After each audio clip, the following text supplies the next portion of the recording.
હું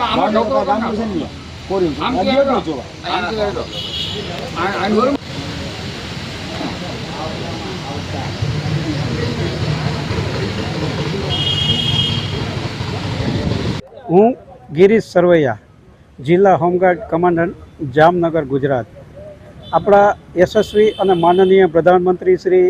નરેન્દ્ર મોદીજીના 12 વર્ષના વિકાસ, વિશ્વાસ અને જનકલ્યાણના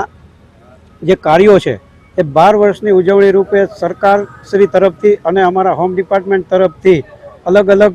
પ્રકારના કાર્યો કરવા માટેની જે સૂચનાઓ થયેલ છે એ તહેત હું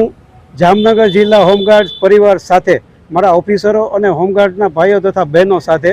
વન વિભાગની સાથે સંકલન કરી અને અમે સીડ્સ બોલ બનાવવાનું બીડું ઝડપ્યું છે.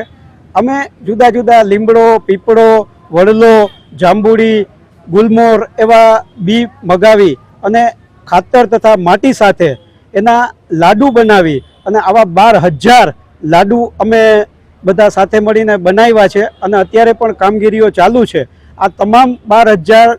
સીડ્સ બોલ અમે વન વિભાગને સુપરત કરશું અને વન વિભાગ પોતાની જરૂરિયાત મુજબ જ્યાં ક્યાંય પણ એમને આ ઝાડ ઉગાડવાની જરૂરિયાત જણાશે ખુલ્લા મેદાનમાં, ત્યાં આ વન વિભાગ આ સીડ્સ બોલ નાખી દેશે. અને વરસાદની જે સિઝન છે એ વરસાદની સિઝન શરૂ થશે અને વરસાદ આવશે એટલે આ સીડ્સ બોલમાંથી જ ઓટોમેટિકલી આ બધા ઝાડના જે પૌધા છે એ ધીરે ધીરે ખુલશે અને ત્યાં આ જંગલી ઝાડ કહેવાય છે અને આ જંગલી ઝાડ જ્યાં જરૂર હશે ત્યાં ઉગી નીકળશે. તો પર્યાવરણ ક્ષેત્રે અને નરેન્દ્ર મોદીજીના જે વિઝન છે કે હરિયાળી ક્રાંતિ રાખવી, આપણા આ પ્રધાનમંત્રીજીના આ વિઝન સાથે અમે સહભાગી થવા, ફૂલ નહીં તો ફૂલની પાંખડી, તો અમે આ 12,000 સીડ્સ બોલ છે એમાંથી